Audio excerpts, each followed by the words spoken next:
Judges chapter 1. After the death of Joshua, the Israelites inquired of the Lord, "Who will be the first to go up and fight for us against the Canaanites?" "Judah shall go up," answered the Lord. "Indeed, I have delivered the land into their hands." Then the men of Judah said to their brothers the Simeonites, "Come up with us to our allotted territory, and let us fight against the Canaanites. And we likewise will go with you to your territory." So the Simeonites went with them. When Judah attacked, the Lord delivered the Canaanites and Perizzites into their hands, and they struck down 10,000 men at Bezek. And there they found Adoni-Bezek, and fought against him, striking down the Canaanites and Perizzites. As Adoni-Bezek fled, they pursued him, seized him, and cut off his thumbs and big toes. Then Adoni-Bezek said, 70 kings with their thumbs and big toes cut off have gathered the scraps under my table. As I have done to them, so God has repaid me. And they brought him to Jerusalem, where he died. Then the men of Judah fought against Jerusalem and captured it. They put the city to the sword and set it on fire. Afterward the men of Judah marched down to fight against the Canaanites living in the hill country, in the Negev, and in the foothills. Judah also marched against the Canaanites who were living in Hebron, formerly known as Kiriath Arba, and they struck down Sheshai, Ahiman, and Talmai. From there they marched against the inhabitants of Debir, formerly known as Kiriath Sepher. And Caleb said, "To the man who strikes down Kiriath Sepher and captures it, I will give my daughter Aksah in marriage."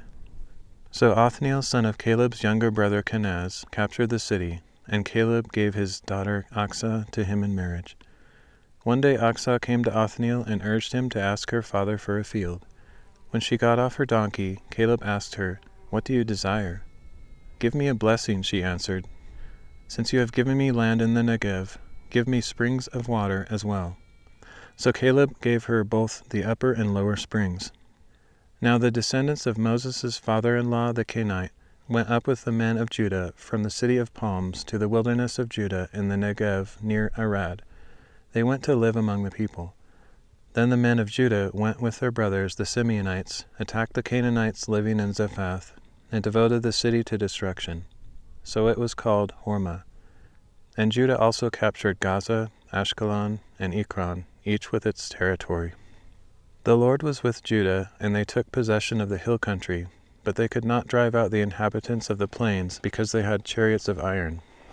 Just as Moses had promised, Judah gave Hebron to Caleb, who drove out the descendants of the 3 sons of Anak.